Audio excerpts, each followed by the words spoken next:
सारे लोग अपनी मर्जी से खाना ऑर्डर कर रहे थे और श्रद्धा के पास आकर उसे थैंक यू बोल रहे थे। सिद्धार्थ युवराज की ओर देखते हुए बोला, आज हमारी फ्रेशर मिस श्रद्धा को तो समझ में आ ही गया होगा कि हम सीनियर्स से पंगा लेना कितना महंगा पड़ सकता है। अच्छा सबक सिखाया है तुमने इसे, सौरभ बोला। सही कहा तुमने, इसके अंदर कुछ ज़्यादा ही ईगो है। इसे सबक सिखाना तो बहुत ज़रूरी था ना। अगर मैं तुम्हारी जगह होता तो। कोमल सौरभ की बातों को सुनते हुए बोली, तो क्या अगर तुम युवराज की जगह होते तो क्या? आंसर मी सौरभ, क्या करते तुम? आंसर दो मुझे। कोमल को इतने गुस्से में देखकर तो सौरभ की सिट्टी पिट्टी गुल हो गई। वो कोमल के चेहरे की तरफ देख भी नहीं पा रहा था। कोमल सौरभ को इग्नोर करके युवराज के सामने खड़े होकर बोली, तो इस कॉलेज के सीनियर ये बिहेव करते हैं अपने जूनियर्स के साथ? अगर कोई तुम्हारी बात ना माने तो ऐसे बिना उसकी इजाज़त के अपनी मनमानी करोगे? छी, मुझे शर्म आती है आप जैसे सीनियर्स की वजह से कॉलेज का नाम बदनाम होता है। और सौरभ तुम, मैं तुमसे बात करना चाहती थी ताकि हम दोनों के रिलेशन की एक नई शुरुआत हो सके, लेकिन ये हरकत करके तुम मेरी नज़रों में गिर गए हो। आइंदा ना मुझसे बात करने आना और ना ही अपनी शक्ल दिखाना, समझे तुम? श्रद्धा का चेहरा उतरा हुआ था। वो फूड काउंटर के पास आकर मैनेजर से बोली, एक्सक्यूज़ मी, कितना बिल पे करना होगा? मैनेजर ने सारे बिल को कैलकुलेट करते हुए कहा, 20,230 रुपये। श्रद्धा कुछ सोचते हुए बोली, इतने सारे पैसे मैं अभी कहाँ से लाऊंगी? लेकिन नहीं दिया तो मुझे बेइज्जत किया जाएगा। मैं यहाँ पढ़ने आई हूँ, कविता माँ को पता चला तो वो मुझे पढ़ने भी नहीं देंगी। आप बिल पे करेंगी? हाँ दे रही हूँ, कहते हुए श्रद्धा अपने कान के बूंदे उतारकर बिल काउंटर पर रखते हुए फिर से बोली, ये ईयररिंग्स आपके बिल से कहीं ज़्यादा कीमती हैं, आप इसे फ़िलहाल रख लीजिए। जब मेरे पास पैसे आएंगे तो मैं दे दूंगी। वहाँ से श्रद्धा सीधे लाइब्रेरी की तरफ जाने लगी। युवराज सब कुछ देख चुका था। वो अपने किए पर पछताते हुए बोला, ये लड़की मुझसे झगड़ा करने में सबसे आगे रहती है, लेकिन इस बार इसने कुछ किया नहीं। ये बिल पे करने से मना भी तो कर सकती थी। नाइट में इसने मुझे गले का चेन उतार कर दे दिया, और अब ईयररिंग्स, क्या इसके पास पैसे नहीं हैं? युवराज सोच ही रहा था कि कोमल का मोबाइल बजने लगा। कॉल किसी और का नहीं बल्कि कविता जी का था। कोमल कॉल रिसीव करते हुए बोली, हेलो आंटी। हेलो कोमल, श्रद्धा है क्या? कोमल श्रद्धा को मोबाइल देती है और श्रद्धा बात करने के लिए कोई खाली जगह पर आ जाती है जहाँ कोई भी शोर नहीं था। वो कविता जी से बोलने लगी। कविता माँ, आपने कॉल किया? कविता जी के हाथ से ज्योति मोबाइल लेकर श्रद्धा से बोलने लगी। हेलो श्रद्धा, कैसी हो? ज्योति दी, आप कैसी हैं? बोलते हुए श्रद्धा की आंखों में आंसू आ गए तो ज्योति उसकी चुप्पी को समझते हुए बोली, तू रो रही है ना? देख पापा तुझे लेने गए हैं, वो भी बिना मुझे बताए, वरना मैं तुझसे मिलने आ जाती। क्या तुझे हमारी याद नहीं आती है? बहुत याद आती है आप सभी की। तो फिर यहाँ हमसे मिलने आना क्यों नहीं चाहती हो? श्रद्धा, कीर्ति की शादी फिक्स हो गई है, क्या तब भी तुम नहीं आओगी? तुम्हारा आज कॉलेज का फर्स्ट डे है ना? तो कैसा लगा कॉलेज? तुम कॉलेज स्कूटी से जाती हो ना, या फिर हॉस्टल में रहने वाली हो? मैं कोमल के घर में रहती हूँ फ़िलहाल, ऑटो से कॉलेज आती हूँ। अच्छा ये सब छोड़िए, ये बताइए दादी माँ और दादाजी कैसे हैं? और सारे लोग, बात को पलटो मत। श्रद्धा, मैं तुमसे क्या पूछ रही हूँ? और ये क्या, तुम्हारे पास मोबाइल भी नहीं है? मेरा मोबाइल टूट गया था। अच्छा मैं पापा से कह देती हूँ, वो तुम्हें स्कूटी तो दिलाने वाले हैं ही, मोबाइल भी दिला देंगे। मुझे कुछ नहीं चाहिए दी। ज्योति कुछ बोलती उससे पहले ही कोमल वहाँ आती है और उसका हाथ पकड़ते हुए बोली, क्लासरूम में नहीं जाना है क्या? जल्दी चल। श्रद्धा कॉल कट करते हुए बोली, मैं थोड़ी देर में आती हूँ, मुझे कुछ नहीं सुनना है, तुम मेरे साथ चल। कोमल श्रद्धा का हाथ पकड़कर क्लासरूम में ले गई। इधर युवराज श्रद्धा की सारी बातें सुन चुका था। वो अपने आप से कहने लगा, श्रद्धा अपने घर क्यों नहीं जाना चाहती? ये अपने ही लोगों से भागती क्यों रहती है? इसका पता तो मैं लगा कर रहूँगा। कॉलेज में छुट्टी हो गई थी। छवि क्लासरूम से बाहर निकलकर कॉलेज के गेट के सामने खड़े होकर अपने दोस्तों के आने का वेट कर रही थी। तभी उसे सिद्धार्थ दिखाई देता है, जो अपने कुछ क्लासमेट के साथ आता हुआ दिखाई दे रहा था। वो छवि को देखकर हंसे जा रहा था। छवि उसकी हंसी को देखकर चुप रही। वो फिर से हंसने लगा तो छवि उसके सामने खड़े होकर बोली, अपनी ये बत्तीसी भीतर ही रखो, वरना मेरे एक पंच से तुम्हारी ये बत्तीसी हमेशा के लिए बाहर हो जाएगी। तुम खुद को बॉक्सिंग क्वीन समझती हो क्या? जब देखो मुझे पंच दिखाती रहती हो। अगर इतना ही शौक है तो मुकाबला करके दिखाओ। अगर जीत गई तो जो कहोगी मैं करूँगा, और अगर तुम हारी तो उसी रिंग में मुझे किस करोगी। क्या बकवास है, मैं तुम्हारे साथ मुकाबला क्यों करूँ? सिर्फ कहना आता है ना तुम्हें, डरपोक कहीं की। आइंदा मुझसे ऐसे बात की तो तभी वहाँ श्रद्धा आ गई और छवि को गुस्से में देखकर बोली, क्या हुआ, इतने गुस्से में किसे घूर कर देख रही है? वो मुझसे ज़रूर पिटेगा। मैंने उसे सबक ना सिखाया तो देखना। एनीवे श्रद्धा, अब क्या करेगी तू? तुम्हारा चेन और अब ईयररिंग्स दोनों ही नहीं रहे तुम्हारे पास। तुम्हारी कविता माँ को पता चला तो वो तुझे यहाँ रहने नहीं देंगी, वो फिर से तुझे कहीं दूर भेज देंगी। छवि की बातों को सुनकर श्रद्धा की आंखें नम हो गई। वो अपने आप को संभालते हुए बोली, चेन और ईयररिंग्स तो वापस मिल जाएंगे, लेकिन अगर मैं अपने घर वालों से मिलने गई तो मैं कभी वापस नहीं लौटूंगी। श्रद्धा की नम आंखों में देखते हुए छवि बोली, नहीं लौटोगी का क्या मतलब? तू हम सबसे दूर होना चाहती है? दूर तो मैं अपनी माँ से भी नहीं होना चाहती थी, और ना चाहती थी कि वो मुझे ऐसे छोड़कर चली जाए, और ना कभी मैं अपने घर वालों से दूर रहूं। लेकिन समय के साथ सब कुछ बदल गया है। लेकिन मैं आज भी नहीं बदली हूँ। मैं आज भी खुद को उसी जगह पर छोड़ आई हूँ जहाँ मेरी माँ ने मेरा हाथ छोड़कर अकेला छोड़ दिया था। श्रद्धा अपनी बात बोलते हुए रुक गई और छवि का हाथ पकड़कर बोली, ये कोमल और गीता कहाँ रह गई? वो जल्दी आ जाए तो हम सब पानी पूरी खाने जाएंगे। मुझे तो पानी पूरी देखकर मुंह में पानी आ गया है। जल्दी चलना, वो दोनों भी आ जाएंगी। श्रद्धा छवि का हाथ पकड़कर ले गई। वहीं युवराज श्रद्धा की बातें सुनकर अपने आप से कहने लगा, ये लड़की पल में हंसती है और पल भर में रोने लगती है। इसे जब भी देखता हूँ तो मुझे एक अजीब सी फीलिंग महसूस होती है, जैसे मैं इसे जानता हूँ। छवि और श्रद्धा दोनों पानी पूरी के ठेले पर आकर खाने लगी। इधर कॉलेज में छुट्टी होने के बाद कोमल जैसे ही कॉलेज गेट के सामने आई, उसकी क्लासमेट उसके पास आकर बोली, है कोमल, तुम्हें प्रिंसिपल सर बुला रहे हैं। Principal sir? ठीक है, मैं आती हूँ। कोमल जैसे ही प्रिंसिपल सर के ऑफिस की ओर जाने लगी, कोई उसका हाथ पकड़कर खींच लेता है। वो कोई और नहीं बल्कि सौरभ ही था। उसे देखकर कोमल गुस्से में बोली, तुम अपनी हरकतों से बाज नहीं आओगे ना? दूसरी तरफ श्रद्धा देखती है गीता अकेले उसके पास आई है। वो कोमल को ना देखकर बोली, कोमल कहाँ है गीता? उसे प्रिंसिपल सर ने बुलाया। प्रिंसिपल सर ने? मैं देख कर आती हूँ कि कोमल को सच में प्रिंसिपल सर ने ही बुलाया है या फिर किसी और ने। श्रद्धा जैसे ही कॉरिडोर के पास से गुजर रही थी, वो देखती है सौरभ कोमल का हाथ नहीं छोड़ रहा था। उन दोनों को साथ में देखकर श्रद्धा कहती है, तुम्हें कोमल से मिलना ही था तो फिर बहाना बनाने की क्या ज़रूरत थी? और कोमल, तुम क्या कल से पैदल हो? सौरभ तुमसे प्यार करता है और तुम इसे ऐसे सताती क्यों रहती हो? श्रद्धा, इसने और उसके दोस्तों ने क्या किया तुम्हारे साथ? जानते हुए भी तुम अनजान बनने की कोशिश कर रही हो। हाँ तो क्या हुआ, सीनियर है तो करने दो ना यार। लेकिन तुम दोनों मेरी वजह से अपना रिलेशन तो ख़राब मत करो। कोमल, तुम जानती हो सौरभ तुमसे कितना प्यार करता है, और सौरभ तुम जानते हो कोमल कितना चाहती है तुम्हें। प्रॉब्लम चाहे जितनी भी हो, लेकिन एक दूसरे का हाथ थामे रहोगे तो चाहे कितनी भी मुश्किलें आएंगी सारी सॉल्व हो जाएंगी। तुम दोनों आ जाना। कोमल, मैं आज से कहीं और शिफ्ट हो रही हूँ, अब चलती हूँ, बाय। कोमल ये सुनते ही बोली, तुमने बताया भी नहीं, अब बता रही हूँ ना, बाय गाइस। सौरभ तो बस श्रद्धा को देखता रह गया और युवराज भी हैरान रह गया। इधर युवराज पोस्ट ऑफिस जाने के लिए निकल पड़ा था। वो अपने पास लेटर को रखे हुए था जिसमें उसने अपने दिल की सारी बातों के साथ साथ उससे मिलने के लिए जगह भी डिसाइड की थी। पोस्ट ऑफिस पहुंचकर युवराज वो लेटर बॉक्स में डालकर जैसे ही जाने लगा, वो खुश होकर अपने आप में ही बुदबुदाने लगा, आई होप तुम जो कोई भी हो बस एक बार मिलने आ जाओ। मैं अपने दिल की सारी बातें तुमसे कहना चाहता हूँ। इस लेटर को पढ़ने के बाद मुझे तुम्हारे जवाब का इंतज़ार रहेगा। युवराज वापस से अपने फ्लैट पर चला गया। श्रद्धा कोमल के घर में अपना सामान पैक कर रही। तभी मिस्टर भारद्वाज उसके कमरे को नॉक करते हुए आए। श्रद्धा, तुमसे बात करना चाहता हूँ, सिर्फ 5 मिनट के लिए। श्रद्धा उन्हें सहमति दे देती है। वो उसके कमरे में आकर बेड पर बैठ गए। श्रद्धा की तरफ देखते हुए बोले, मैं जान गया हूँ तुम मुझे इतनी आसानी से माफ़ करने वाली नहीं हो, लेकिन मैं फिर भी चाहता हूँ बेटा तुम अपने घर चलो। मेरी गलती की सज़ा तुम अपने घर वालों को क्यों दे रही हो? मैं अपने घर वालों से नहीं बल्कि खुद से दूर भाग रही हूँ। मैं जाना चाहती हूँ, लेकिन जब भी मन में ख्याल आता है जाकर दादाजी से मिलूँ, दादी माँ से मिलूँ, ज्योति दी, कविता माँ, भाई और अंश से मिलूँ, लेकिन फिर मन में यादें झकझोर कर रख देती है मुझे। वो अपना बचपन कैसे भूल जाऊँ मैं? कितनी बार कहूँ मैं आपसे, मैं जाना नहीं चाहती हूँ। मिस्टर भारद्वाज को अपनी बेटी की बातों को सुनकर ठेस लगी थी। वो बुझे मन से कमरे से बाहर निकलने लगे। अब उन्हें सच में यकीन हो गया था कि श्रद्धा उन्हें कभी माफ़ नहीं करने वाली।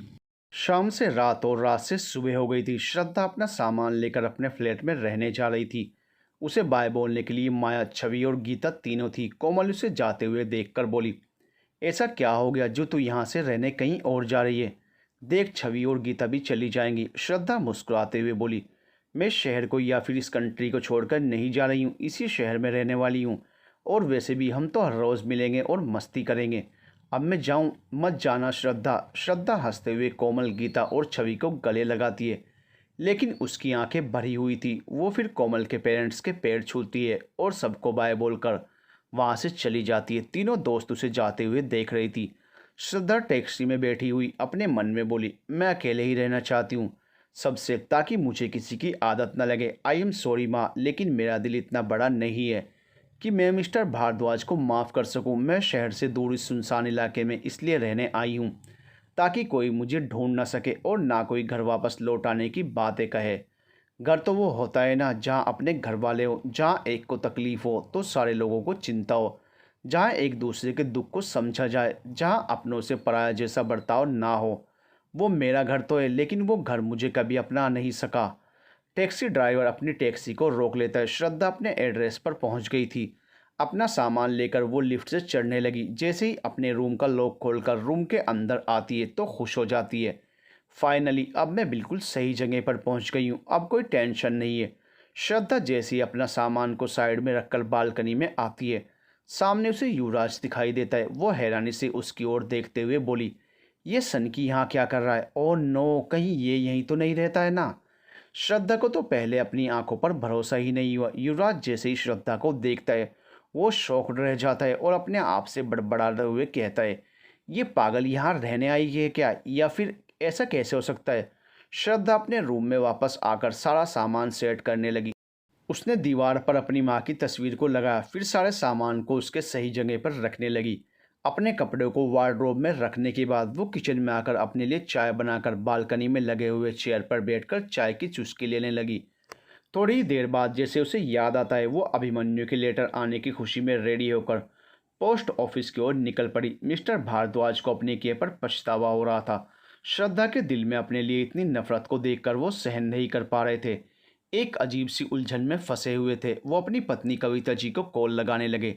दूसरी तरफ कविता जी कॉल रिसीव करती हैं। हेलो प्रतीक, कैसे हैं आप? कविता, श्रद्धा घर वापस नहीं आना चाहती। उसके दिल में मेरे लिए जो कड़वाहट थी वो आज नफरत में बदल गई है। वो आज मुझसे बहुत नफरत करती है। मैंने कभी नहीं सोचा था कि मेरी बेटी मुझे कभी माफ़ नहीं करेगी। जो फ्लैट तुमने रेंट पर लिया उसके लिए वो उसमें रहने चली गई है।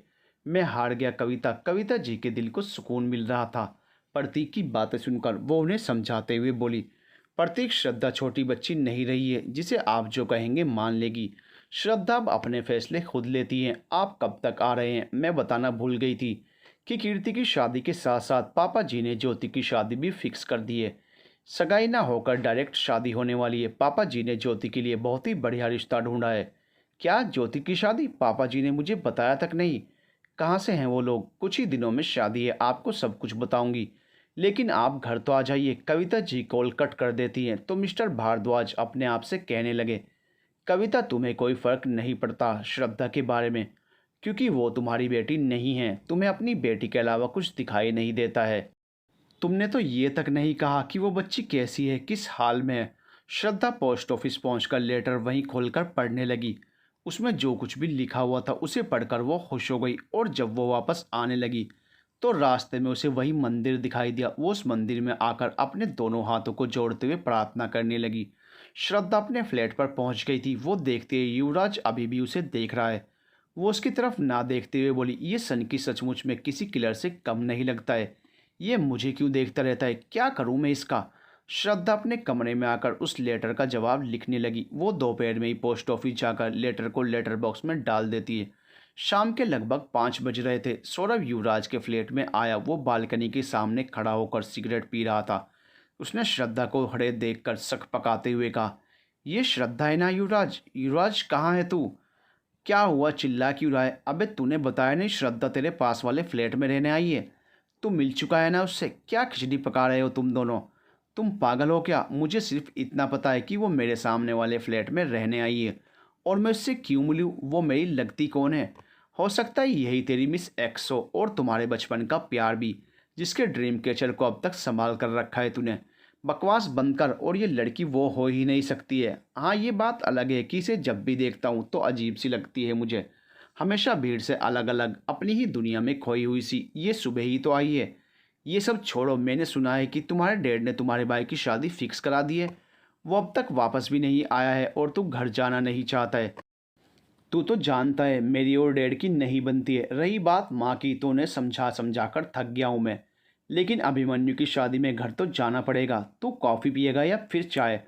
तो किचन में जाकर बना और मेरे लिए भी बना देना। भारद्वाज हाउस में कविता जी अपनी बेटी ज्योति को शादी के लिए समझा रही थी और ज्योति जिद पर अड़ी हुई थी, उसे शादी नहीं करनी है।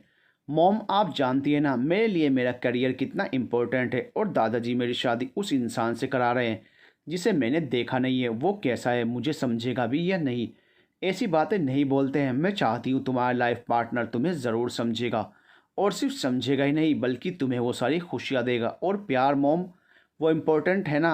अब आप ही देख लीजिए, आपके और पापा के बीच सब कुछ था, लेकिन वो प्यार नहीं था। अगर आप दोनों में प्यार होता तो प्यार की तलाश उन्हें राधा माँ में नहीं मिलती। राधा माँ भले ही दूसरी औरत बनकर रही, वो पापा की पत्नी नहीं बनी, लेकिन उन दोनों के बीच का प्यार पति पत्नी के रिश्ते से बढ़कर था। आप कृष्णा जी को मानती है ना मॉम? उनकी कितनी सारी रानियाँ और पटरानियाँ थी, लेकिन उन्हें प्रेम राधा से मिला। वो उनकी पत्नी नहीं थी, लेकिन उससे कहीं ज़्यादा बढ़कर थी। मैं ऐसे इंसान से कैसे उम्र भर का बंधन जोड़ लूँ जिसे मैं नहीं जानती हूँ और ना ही वो मुझे जानता है। आज ज्योति की बातें कविता जी को किसी तीर की भांति चुभ गई। वो सोच भी नहीं सकती थी कि उनकी सगी बेटी उनसे ऐसा कुछ कह सकती है। वो एकटक ज्योति को बस देखे जा रही थी। ज्योति, आज तूने जो कहा मुझे उसका बुरा नहीं लगा, क्योंकि सबकी अपनी अपनी सोच होती है बेटा, और सबकी सोच एक जैसी नहीं होती है ना। मैं तुम्हारे पापा का सम्मान करती हूँ, क्योंकि मेरी माँ ने मुझे यही सिखाया है कि पति पत्नी के बीच प्यार ना हो तो कोई नहीं, लेकिन एक दूसरे के प्रति सम्मान कम नहीं होना चाहिए, और यकीन की डोर इतनी मजबूत हो कि कोई दूसरी औरत तोड़ ना सके। तुम्हारे पापा ने भले ही राधा से प्यार किया, लेकिन उसे मेरी जगह तो नहीं दे सकते थे ना, क्योंकि कृष्णा के दिल में भले ही राधा थी, लेकिन रुक्मणी उनकी पत्नी थी, और प्रेमिका से बढ़कर पत्नी होती है बेटा। ज्योति अपनी मॉम से फिर कहती है, ठीक है, मैं सोचकर बताऊंगी मुझे शादी के लिए हाँ करनी चाहिए या नहीं। ज्योति कमरे से जाने लगी तो कीर्ति उसे कमरे के बाहर ही मिल गई, जो मुस्कुराते हुए बोली, ज्योति, तुम सोच भी नहीं सकती हो मैं कितनी खुश हूँ। कीर्ति, तुम खुश हो ये अच्छी बात है। अच्छी बात है, लेकिन पूछोगी नहीं क्यों खुश हूँ? नहीं, मुझे देर हो रही है, अब मैं जाऊँ। ज्योति चली गई तो कीर्ति मुंह बनाते हुए बोली, मैं तो तुम्हें कुछ ऐसा बताने आई थी जिसे सुनकर तुम खुश हुई नहीं बल्कि शॉक्ड भी हो जाती। वाट एवर, मैं अब चली पार्टी में। रात के 11 बज रहे थे। श्रद्धा के पास अपना मोबाइल भी नहीं था कि वो अपने दोस्तों से बात कर सके। अकेले रूम में बैठे बैठे उसे अच्छा नहीं लगा। वो फिर से बालकनी के पास आकर खड़ी हो गई और आसमान में चमक रहे पूनम के चांद को देखने लगी। पर्पल कलर के नाइट आउटफिट पहने हुए उसके लंबे बाल खुले हुए हवाओं की सरसराहट से उड़ रहे थे। बिना किसी मेकअप के भी वो बहुत ही ज़्यादा खूबसूरत लग रही थी।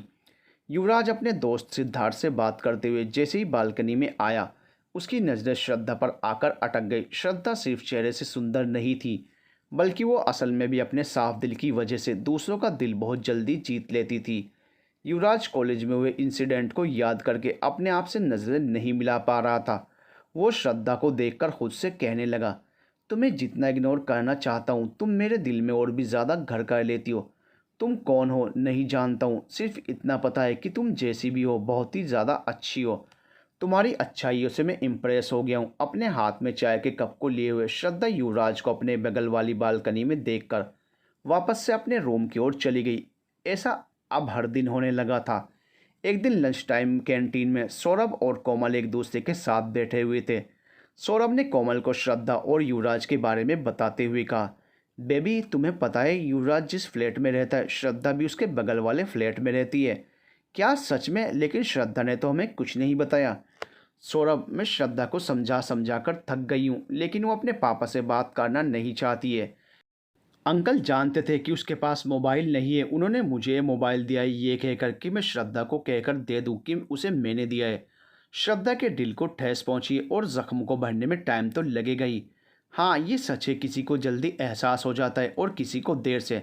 हाँ, ये बात सच है, दोनों एक दूसरे के पड़ोसी हैं, वो भी ऐसे पड़ोसी जो सिर्फ एक दूसरे को देखते रहते हैं बिना बात किए ही। तभी श्रद्धा गीता और छवि के साथ वहीं लगे हुए चेयर पर बैठ जाती है। सौरभ को देखकर सारे दोस्त हाय करते हैं। कोमल श्रद्धा की तरफ देखते हुए बोली, ये तुम्हारे लिए क्या है, इसमें खोल कर तो देखो श्रद्धा। श्रद्धा मोबाइल को देखते हुए बोली, मोबाइल? और इसमें मैंने तुम्हारी कविता माँ का नंबर को सेव कर दिया है और सारे दोस्तों का भी। अच्छा, अब तो तुम्हारी प्रॉब्लम सोल्व हो गई ना। अब मुझे बहुत ज़ोरों की भूख लगी है। सौरभ, अब तक ऑर्डर आया क्यों नहीं है? तब तक युवराज और सिद्धार्थ भी आ गए। युवराज को देखकर सारे हेलो कहते हैं, सिवाय श्रद्धा के। श्रद्धा चुपचाप सी होकर बैठी रही। वो कुछ उलझन में थी। उसे ऐसे टेंशन में देखते हुए छवि बोली, श्रद्धा तुम किस टेंशन में हो यार? आज सैटरडे नाइट है तो क्यों ना क्लब चले हैंग आउट करने।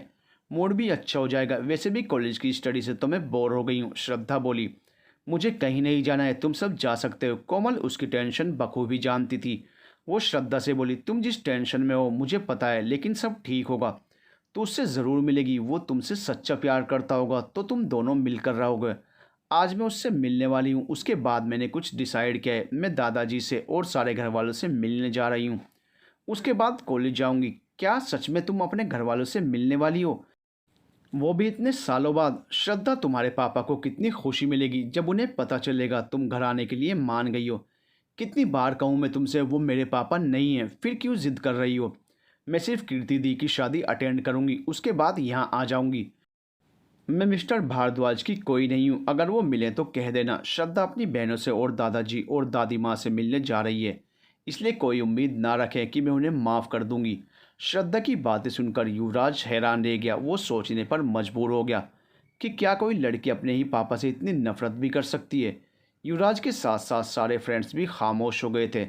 तो छवि श्रद्धा की तरफ देखते हुए बोली, तुम अपने पापा से इतनी नफरत क्यों करती हो? देखो श्रद्धा, किसी को नफरत करने की बहुत सारी वजह होती हैं और किसी की गलतियों को भुलाकर माफ़ कर देना बहुत ही ज़्यादा अच्छी बात होती है। सॉरी छवि, लेकिन इन बातों को सोचने का टाइम नहीं है मेरे पास। मैं लाइब्रेरी जा रही हूँ। लेकिन तुम्हारा लंच वो तो करके जाओ। अब भूख नहीं है मुझे, पेट भर गया है मेरा।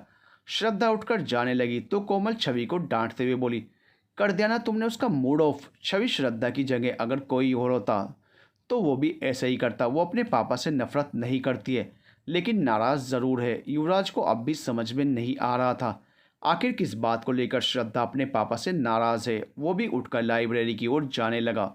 वो देखता है श्रद्धा उदास होकर बुक के पन्ने पलट रही थी। युवराज उसके बगल में बैठते हुए बोला, अब तुम इतनी बेवकूफ़ तो नहीं हो जो खाने को छोड़कर यहाँ आ गई हो। श्रद्धा, मैं तुमसे कुछ कह रहा हूँ लेकिन तुम तो मेरी बातों को इग्नोर कर रही हो। मुझे इस टाइम अकेले रहना है। तुम जाओगे यहाँ से या नहीं? ठीक है, मैं ही चली जाती हूँ। श्रद्धा जाने लगी तो युवराज ने उसका हाथ पकड़कर उसे रोकते हुए कहा, तुम्हें अकल भी है या नहीं? समझती क्या हो खुद को? तुम जैसी बदतमीज़ लड़की मैंने आज तक नहीं देखी है। और रियली, और मैंने भी तुम जैसा फालतू इंसान आज से पहले नहीं देखा।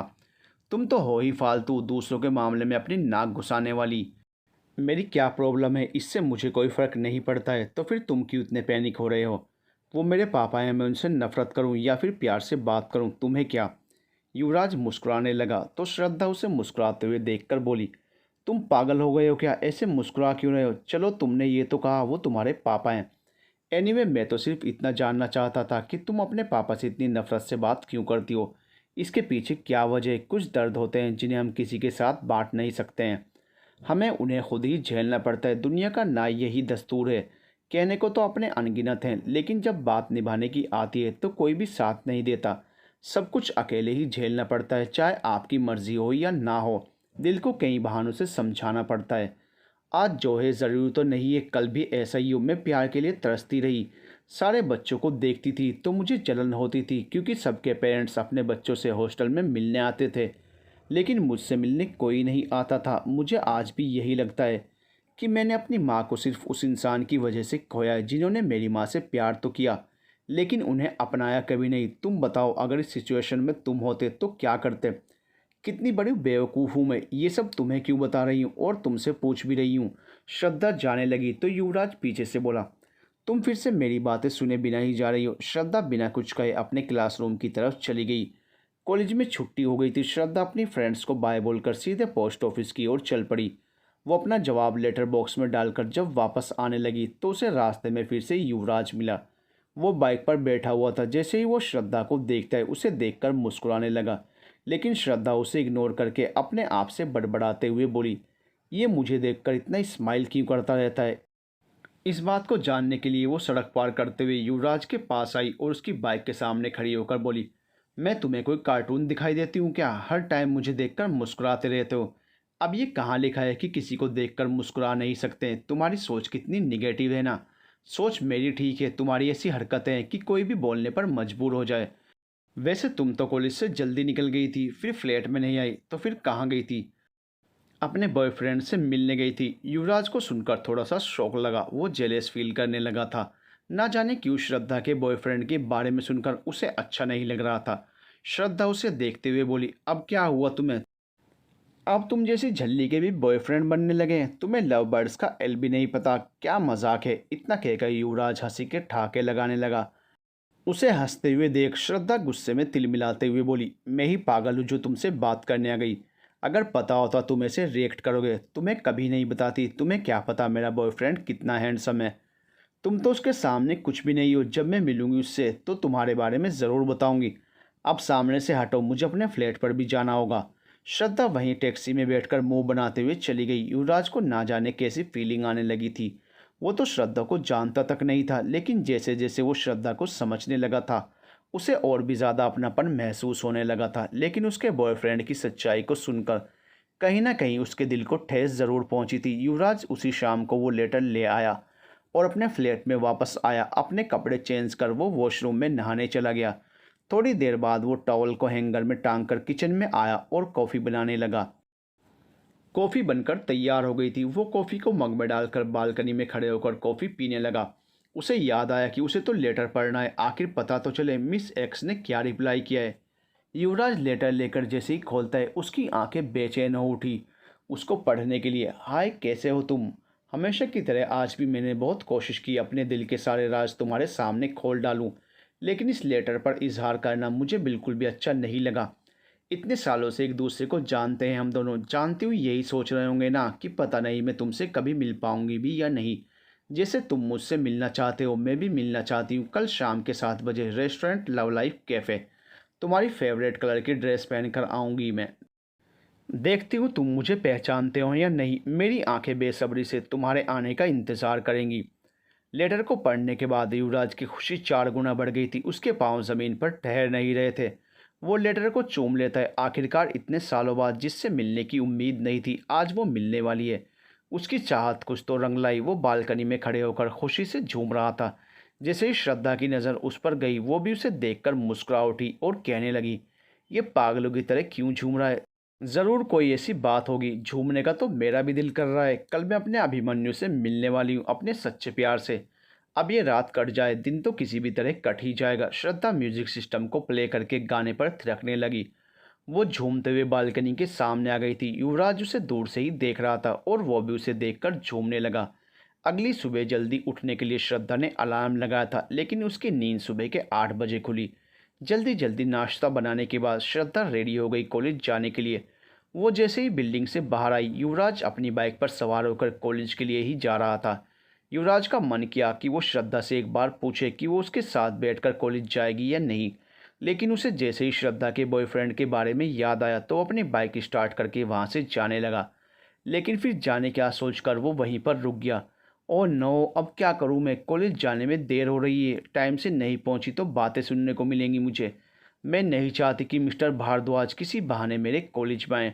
श्रद्धा कॉलेज जाने के लिए बिल्डिंग से बाहर आई। वो बड़बड़ाते हुए बिना देखे ही आगे बढ़ रही थी। अचानक से वो युवराज से जा टकराई। वो गिरती उससे पहले युवराज ने उसे अपनी बाहों में भर लिया। युवराज और श्रद्धा की आंखें मिली। वो दोनों एक दूसरे में खो गए थे।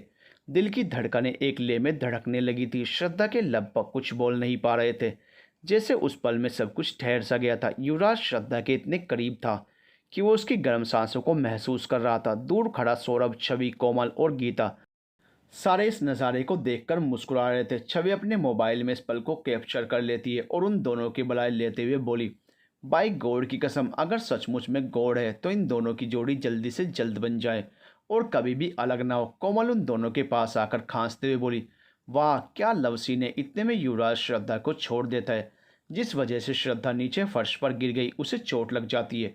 वो गुस्से में कसमसाते हुए बोली, एक नंबर के बेवकूफ़ हो तुम, ऐसे कौन करता है? कितनी जोर की लग गई मुझे। जब गिराना ही था तो पहले सहारा क्यों दिया मुझे? सन की कहीं का। युवराज भी शुरू हो गया। दोनों के बीच तू तू मैं शुरू हो गई थी। सारे फ्रेंड्स अपना सिर पीटते हुए बोले, इन दोनों का कुछ नहीं हो सकता। कोमल श्रद्धा और युवराज के झगड़े को देखकर बोली, शट अप, दिमाग खराब करके रख दिया है तुमने हम सबका। और कितना लड़ते हो तुम दोनों यार, देखो इन सबको तुम दोनों के झगड़े को देखकर अपना सर पीट कर फर्श पर बैठ गए। श्रद्धा, तुम कब से इतनी झगड़ालू हो गई हो? जब से सनकी ने मेरी लाइफ में एंट्री मारी है। तुम कौन सी दूध की धुली हो? मेरी लाइफ की प्रॉब्लम ही तुम्हारे आने से शुरू हुई है।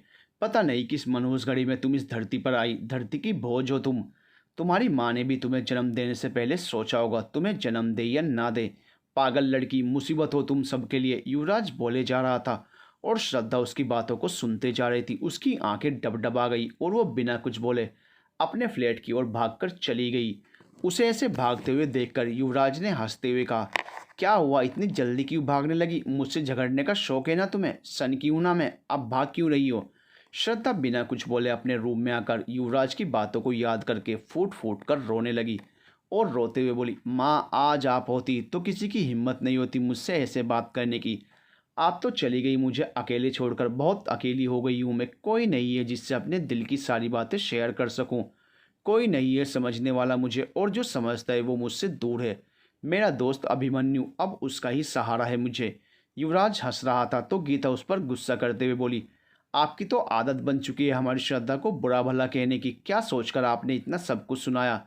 ये भी नहीं सोचा आपकी बातों से उसके दिल को कितनी ठेस पहुंची होगी। वो भागकर इसलिए गई ताकि वो किसी और के सामने कमज़ोर न बने। गीता की बातों को सुनकर युवराज को एहसास हुआ कि उसने कितना गलत किया श्रद्धा के साथ। तेज में आकर श्रद्धा को कितना कुछ सुना दिया। कोमल सौरभ को गुस्से में देखने लगी तो वो कोमल को देखकर बोला, मैं श्रद्धा को देख कर आता हूँ। सौरभ जैसे ही जाने लगा तो कोमल उसके साथ जाने लगी। श्रद्धा रूम को अंदर से लॉक किए हुई थी। कोमल दरवाजे को नॉक करते हुए बोली, श्रद्धा अब तुम मुझसे भी नाराज रहेगी? कुछ तो बोल, दरवाजे को खोल, मैं तुमसे बात करना चाहती हूँ। कोमल तुम जाओ, मैं थोड़ी देर तक अकेले रहना चाहती हूँ, मुझे अकेले रहना है।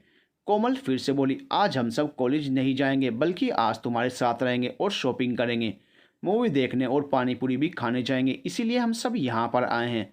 रोकर अपना मूड ऑफ मत कर। आज तू अपने उस स्पेशल इंसान से मिलने वाली है जिससे मिलने के लिए तू सालों से इंतजार कर रही थी। तुझे हमारी दोस्ती की कसम, दरवाज़ा खोल श्रद्धा। पीछे खड़ा युवराज सब कुछ सुन रहा था। वो गिल्ट फील करते हुए सिद्धार्थ के पास आया। सिद्धार्थ उसे घूरते हुए बोला, अबे साले, तुझे सोच समझ कर बोलना नहीं आता है ना? हाँ तो गिल्ट फील कर तो रहा हूँ ना। मैं, हो गई गलती, मुझसे माफ़ी मांग रहा हूँ। माफ़ी मुझसे नहीं बल्कि श्रद्धा से मांग। युवराज को सोचकर वहाँ से चला जाता है। सौरभ अपना सर खुजलाते हुए बोला, ये सचमुच में पागल हो गया। श्रद्धा से माफ़ी मांगने के बजाय ये यहाँ से भाग गया। कोमल श्रद्धा को समझाकर रूम से बाहर लेकर आती है और सारे फ्रेंड्स एक साथ शॉपिंग करने के लिए निकल पड़ते हैं। गए हुए अभी 15 मिनट ही हुए होंगे कि युवराज वापस फ्लैट में आया। वो देखता है कोई नहीं है। वो इधर उधर देखते हुए बोला, मैं तो श्रद्धा को सॉरी बोलने के लिए उसके लिए फ्लावर और चॉकलेट लेने गया था, लेकिन वो तो है ही नहीं। शॉपिंग करने के बाद सारे फ्रेंड्स आइसक्रीम खाने के लिए जैसे ही आइसक्रीम पार्लर में आते हैं, वहीं युवराज पहले से ही बैठा हुआ था। श्रद्धा उसे इग्नोर करके दूसरे टेबल के सामने लगे हुए चेयर पर बैठ गई। श्रद्धा को ऐसे करते हुए देखकर युवराज उसके सामने आ गया और अपने कान पकड़कर बोला, श्रद्धा, जानता हूँ मैंने अनजाने में तुम्हारा दिल दुखाया है, इसलिए तो तुमसे माफ़ी मांग रहा हूँ। मेरे सॉरी को एक्सेप्ट करके ये सारी चीज़ों को रख लो। युवराज, क्या कर रहे हो तुम? कभी नहीं सुधरोगे ना? मुझे ना तुम्हारा सॉरी चाहिए और ना ही ये गिफ्ट। ये सारी चीज़ें तुम अपने पास रखो। तुम चाहते हो ना कि मैं तुम्हें माफ़ कर दूँ? हाँ, तो वहाँ राइट साइड में रखे हुए गिटार को पकड़ो और मेरे लिए कोई रोमांटिक सॉन्ग गाओ। सॉन्ग सुनने के बाद मैं डिसाइड करूँगी तुम्हें माफ़ी मिलेगी या नहीं। सौरभ और युवराज दोनों एक दूसरे का चेहरा देखने लगे। सौरभ अपने मन में सोचते हुए बोला, ये क्या कह दिया श्रद्धा ने? गिटार के साथ सॉन्ग, वो भी युवराज जिसने पायल के जाने के बाद गिटार उठाया तक नहीं और आज तक उसने गाना नहीं गाया। अब क्या होगा, कहीं युवराज गुस्से में चला तो नहीं जाएगा? लेकिन ये क्या, युवराज बिना इनकार किए ही गिटार उठाता है। पार्लर में और भी ज़्यादा भीड़ लगी हुई थी। सबकी निगाहें युवराज पर ही टिक गई थी। वो श्रद्धा के सामने लगे हुए टेबल के सामने आ गया और वो उसकी आंखों में देखकर गिटार प्ले करने लगा और सॉन्ग गाने लगा। फिर अगर मुझे तू कभी ना मिले, हम सफ़र मेरा तू बने ना बने, फासलों से मेरा प्यार होगा ना कम, तू ना होगा कभी अब जुदा, मैंने तेरा नाम दिल रख दिया, मैंने तेरा नाम दिल रख दिया, धड़केगा तू मुझ में सदा, मैंने तेरा नाम दिल रख दिया, तेरे वास्ते कभी मेरा ये प्यार ना होगा कम। श्रद्धा की आंखें बस युवराज पर थी और युवराज अपने अतीत में खो गया था। उसकी आंखों में किसी के लिए प्यार दिखाई दे रहा था। गाना खत्म होते ही युवराज गिटार को वहीं छोड़कर आगे बढ़कर चला गया। जाते हुए भी उसकी आंखों में आंसू थे जिसे श्रद्धा ने देख लिया था। वो समझ नहीं पा रही थी कि जो लड़का हर टाइम श्रद्धा से झगड़ने का एक भी मौका नहीं छोड़ता है, आज उसकी आंखों में नमी है। वो सौरभ की तरफ देखते हुए बोली, युवराज कहाँ चला गया? तुम्हें उसके सॉरी को एक्सेप्ट कर लेना चाहिए था। वो कभी किसी को सॉरी नहीं कहता है। लेकिन उसने तुम्हें कहा, मैंने सिर्फ सॉन्ग गाने के लिए कहा, गिटार प्ले करके, इसमें कौन सी बड़ी बात है? श्रद्धा, जैसे तुम्हारी कुछ अतीत की यादें हैं वैसे उसके दिल में किसी के दिए हुए। सौरभ कुछ कहता उससे पहले ही युवराज वहाँ आकर मुस्कुराते हुए बोला, श्रद्धा अब तो मुझे सॉरी मिल जाएगा ना, या फिर उठक बैठक करूँ? श्रद्धा उसके पास आकर बोली, आज तुम्हारे सॉन्ग को सुनने के बाद मुझे ऐसा लग रहा है जैसे तुम्हें मैं बेस्ट सिंगर का अवार्ड दूं। लेकिन कोई नहीं, आज की ट्रीट मेरी तरफ से। अगर मेरा बॉयफ्रेंड सिंगिंग करता होगा ना तो वो भी तुमसे बेहतर गा नहीं सकता, क्योंकि तुम्हारे गाने को सुनकर मुझे उस छुपे हुए दर्द का एहसास होता है जो तुम्हारी आंखों में दिखाई देता है। श्रद्धा की बातें सुनकर सब एक पल के लिए शांत हो गए थे। तभी युवराज कहने लगा, श्रद्धा तुम क्या बच्चों जैसे मुझे समझा रही हो? अब तुम्हारा मूड सही हो चुका है तो अपने फ्रेंड्स के साथ चिल करो, और हाँ, मुझे परेशान मत करना वरना अगली बार। युवराज के बोलते श्रद्धा मुस्कुराते हुए बोली, तुम बहुत ही इमोशनल हो, लेकिन ऊपर से दिखावा ऐसे करते हो जैसे कितने रूड और एरोगेंट हो। यही सच है ना? सच कहूँ तो मैं तुम्हें जब भी देखती हूँ तो मुझे ऐसा लगता है जैसे तुम्हारे अंदर से कोई बात बहुत परेशान कर रही है, लेकिन तुम अपने दिल की बात किसी के साथ भी शेयर करना नहीं चाहते हो। मैं जो कह रही हूँ वही सच है और ये तुम्हारी आंखें बता रही हैं। अब ये मत पूछ लेना कि मैं सबकी आंखें भी पढ़ सकती हूँ। युवराज बिना कुछ बोले ही वहां से जाने लगा। श्रद्धा भी अपने दोस्तों के साथ इंजॉय करने के बाद घर आ गई। शाम हो चुकी थी। उस लेटर पर बताए गए एड्रेस और फिर अपने अभिमन्यु से मिलने की बेकरारी श्रद्धा को बहुत ही बेचैन कर रही थी। उसकी सारी फ्रेंड्स उसके रूम में उसे रेडी करने में लगी हुई थी। कोमल बोली, श्रद्धा तुम पर यह रेड कलर की ड्रेस बहुत अच्छी लगेगी और उसकी मैचिंग ज्वेलरी भी है मेरे पास। गीता बोली, मेरे पास हाई हील सैंडल है। और छवि बोली, मेरे पास कार की है। तीनों चौंकते हुए बोली, कार की? हाँ, बाहर मैंने टैक्सी बुक की है। तुम जाओगी और अपने अभिमन्यु से मिलने के बाद वापस आ जाना, क्योंकि मैं पैसे पे कर चुकी हूँ। अब जल्दी से तुम्हें रेडी कर देती हूँ। श्रद्धा रेडी होने लगी। दूसरी तरफ युवराज भी रेडी हो रहा था। उसे देखकर सौरभ कहता है, तू तो ऐसे तैयार हो रहा है जैसे मिस एक्स से मिलकर डायरेक्ट शादी करके ही लेकर आएगा। इतना भी मत तैयार हो भाई, कितना जल कुकड़ा है तू। अब ला, मेरी टाई कहाँ है? वाह, आज तो तू कमाल का लग रहा है। कसम से अगर मैं लड़का होता तो तुमसे शादी कर लेता। सौरभ की बात सुनकर दोनों फ्रेंड्स हंसने लगे। युवराज कार की लेकर अपने फ्रेंड्स को बाय बोलकर फ्लैट से पहले ही निकल पड़ा।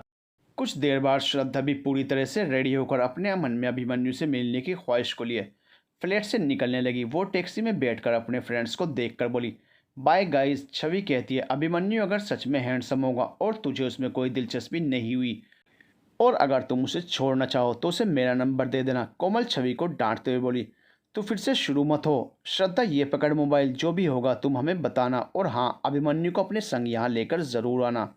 अब जा, बाय, और अपना ख्याल रखना। टैक्सी आगे बढ़ी। श्रद्धा मुस्कुराते हुए अपने मन में ढेर सारे सपनों को संजोए हुए मन ही मन खुश हो रही थी। बचपन की सारी यादें ताज़ा होने लगी थी। अभिमन्यु से दोस्ती, फिर उसके साथ टाइम स्पेंड करना, सब कुछ। और ये बातें भी तकलीफ दे रही थी। कैसे अभिमन्यु उसे छोड़कर दूर चला गया था। श्रद्धा अपने मन में सोचती है, आज इतने सालों के बाद मैं तुमसे मिलूंगी, पता नहीं तुम कैसे दिखोगे। मेरे मन में ना जाने कैसी घबराहट और बेचैनी है। दिल जोरों से धड़क रहा है। तुम मुझसे मिलने तो आओगे ना? टैक्सी वाला श्रद्धा को उसी एड्रेस पर लेकर आ गया। टैक्सी से उतरकर श्रद्धा इधर उधर देखने लगी। हाँ, ये तो वही कैफ़े है, लेकिन यहाँ तो इतने सारे लोग हैं, मैं मिलूंगी कैसे? कैफ़े किसी और का नहीं बल्कि युवराज के दोस्त का था, इसलिए उसे स्पेशल टेबल दी गई थी जहाँ पर बैठकर वो अपनी मिस एक्स का बेसब्री से इंतज़ार कर रहा था। लेकिन वो अब तक नहीं आई थी। श्रद्धा जैसे ही कैफ़े के अंदर जाने लगी, उसके चेहरे पर खुशी की लहर दौड़ गई। लेकिन कहते हैं ना, जब सपने पूरे होने लगे तो कुछ बंदिशें और लग जाती हैं। वो अपने कदम आगे बढ़ा ही रही थी कि पल भर में उसका मोबाइल बजा। श्रद्धा देखती है किसी प्राइवेट नंबर से कॉल आ रहा है। वो इग्नोर करके फिर से कैफ़े में जाने लगी तो फिर से मोबाइल की रिंग सुनकर श्रद्धा कॉल रिसीव करते हुए बोली, हेलो। हेलो मिस श्रद्धा भारद्वाज। यस, आप कौन बोल रही हैं? सिटी हॉस्पिटल से आपके फादर का एक्सीडेंट हो गया। ये नंबर मुझे आपके फादर के मोबाइल से मिला था। वो बुरी तरह से ज़ख्मी हालत में हैं। जितनी जल्दी हो सके उतनी जल्दी आने की कोशिश कीजिए। कॉल कट हो गया। एक्सीडेंट का नाम सुनते श्रद्धा के हाथ पैर सुन से हो गए। उसकी सारी खुशी एक पल में उदासी में बदल गई। उसके हाथ से मोबाइल छूटने छूटते बचा। आंखों के सामने वही मंजर जो सालों पहले अपनी माँ के साथ होते हुए देखा था।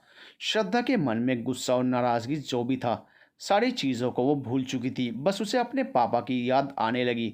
ऐसा लग रहा था जैसे अब उसकी दुनिया ही उजड़ गई हो, वो कहीं फिर से अपने पापा को ना खो दे। इस बात की फिक्र उसे सताने लगी। सब कुछ भूलकर वो कैफ़े के दरवाजे से पीछे हटकर टैक्सी के पास जाकर बोली, भैया मुझे सिटी हॉस्पिटल जाना है, जल्दी कीजिए। टैक्सी ड्राइवर हॉस्पिटल की तरफ टैक्सी मोड़कर ले जाने लगा। अंदर बैठा हुआ युवराज बार बार अपनी वॉच में देखे जा रहा था। उसके मन की बढ़ रही बेचैनी को शांत कराने के लिए वो बार बार अपने दिल को समझा रहा था। लेकिन तब तक 8 बज चुके थे, फिर 8 से 9, लेकिन उसका ध्यान अभी भी कैफ़े के दरवाजे पर अटका हुआ था। अब तक आई क्यों नहीं? उसने तो हाँ कहा था ना मिलने के लिए। मैं कब से इंतज़ार कर रहा हूँ, लेकिन ये आ क्यों नहीं रही है? इधर श्रद्धा हॉस्पिटल पहुँच गई थी। वो रिसेप्शनिस्ट से मिलकर अपने पापा के बारे में पूछती है और उनकी वार्ड की तरफ बढ़ने लगी। वो जैसे ही वार्ड के पास पहुंची, डॉक्टर को आईसीयू से बाहर निकलते हुए देखती है। वो उनके पास हांफते हुए आई और कहने लगी, डॉक्टर मेरे पापा। वो आप कौन हैं? वो आईसीयू में शिफ्ट पेशेंट मेरे पापा हैं। उन्हें इमीडिएटली बी पॉजिटिव ब्लड चढ़ाना होगा। ब्लड बैंक में जाकर लेकर आइए आप। श्रद्धा हॉस्पिटल के ब्लड बैंक में आती है और बी पॉजिटिव ब्लड लेने लगती है। लेकिन ब्लड बैंक में तो वो ब्लड था ही नहीं। अब श्रद्धा जाए तो कहाँ जाए? उसे याद आता है उसका ब्लड भी तो बी पॉजिटिव है। वो डॉक्टर के पास आकर बोली, डॉक्टर आप मेरा ब्लड ले लीजिए, मेरा ब्लड भी बी पॉजिटिव है। नर्स श्रद्धा को अपने साथ लेकर जाती है। भारद्वाज हाउस में मिस्टर भारद्वाज के मोबाइल पर बार बार कॉल कर रही कविता जी को अब चिंता होने लगी, क्योंकि रिंग जाने के बाद भी वो कॉल रिसीव नहीं कर रहे थे। वो झल्लाते हुए बोली, ये प्रतीक भी ना, पता नहीं मेरा कॉल रिसीव क्यों नहीं कर रहे हैं। मुझे चिंता हो रही है। कल लड़के वाले के यहाँ जाना है शादी की डेट्स फिक्स करने, और प्रतीक अब तक घर नहीं आए हैं। अब पापा जी को मैं क्या बोलूँ? तभी ज्योति अपनी मोम के पास आकर बोली, श्रद्धा कब आ रही है मोम? क्या वो मेरी शादी में भी नहीं आएगी क्या? कविता जी श्रद्धा का नाम सुनते हुए बोली, ज्योति मेरा दिमाग शांत नहीं है, ऊपर से तुम श्रद्धा का नाम लेकर मुझे और परेशान मत करो। तुम्हारी शादी है, उसकी नहीं है। जो उसका यहाँ होना इम्पोर्टेंट है, समझी तुम? अब यहाँ से जाओ। ज्योति मुंह लटकाए हुए चली जाती है। अब रात के 11 बज चुके थे। युवराज अपनी जगह बैठे हुए अभी भी उसके आने का इंतजार कर रहा था। युवराज टेबल पर रखे हुए लाल गुलाब को लेकर बस एकटक दरवाजे की तरफ देखे जा रहा था, लेकिन अब तक किसी के भी आने की कोई खबर नहीं मिली। अब तो निराशा के अलावा कुछ भी दिखाई नहीं दे रहा था। रह रहकर उसे लेटर में लिखी हुई सारी बातें याद आ रही थी। वो कुछ सोच ही रहा होता है कि इतने में उसका मोबाइल बजने लगा।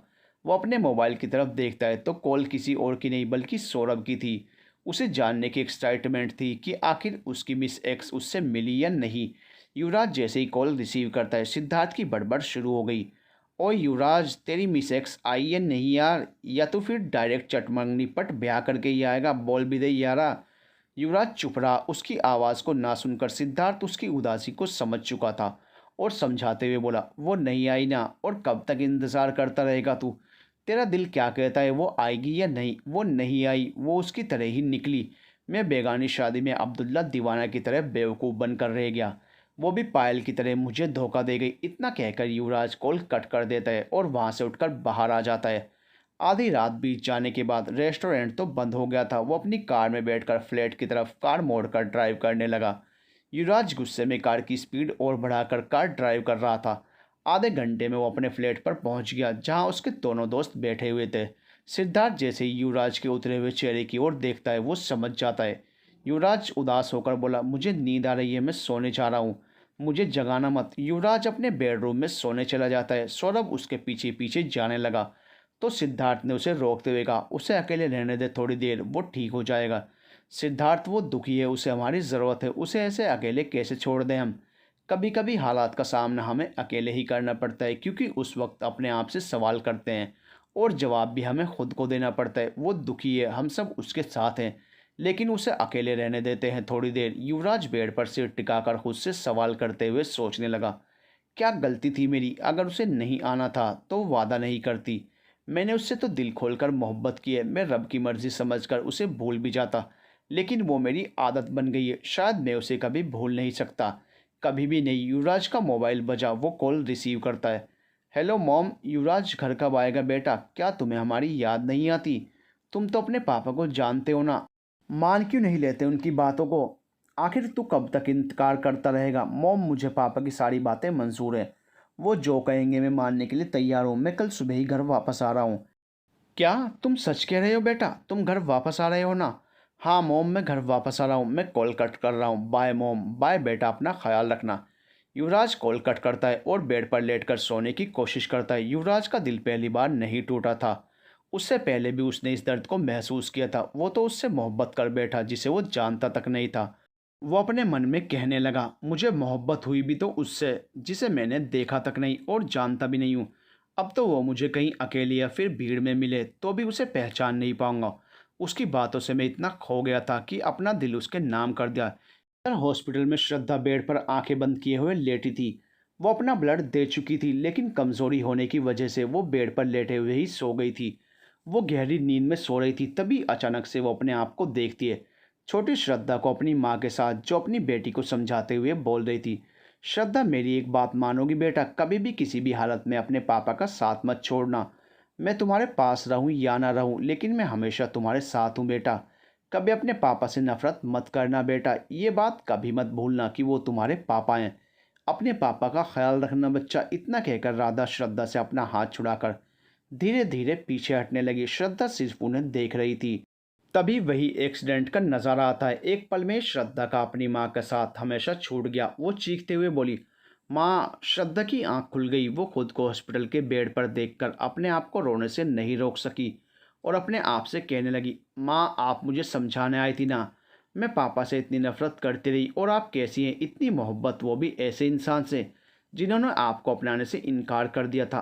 क्यों माँ? आखिर आप ऐसा क्यों चाहती हैं कि मैं पापा के साथ रहूं, मैं पापा का ख्याल रखूं? वो तो अपनी फैमिली के साथ कितने खुश हैं। फिर क्यों? श्रद्धा बाहर के शोर को सुनकर बेड से नीचे उतरकर वार्ड से बाहर आती है तो डॉक्टर को कहते हुए सुना, पेशेंट की सिचुएशन बहुत ही क्रिटिकल है। वो बचेंगे भी या नहीं ये कहना मुश्किल है। सब कुछ ऊपर वाले के हाथ में है। डॉक्टर की बातें सुनकर श्रद्धा आहत होकर अपने पापा को देखने के लिए भागकर आईसीयू के अंदर जाने की कोशिश करने लगी, लेकिन नर्स उसे रोकते हुए बोली, पेशेंट की सिचुएशन क्रिटिकल है, आप ऐसे अंदर नहीं जा सकती। To be continue.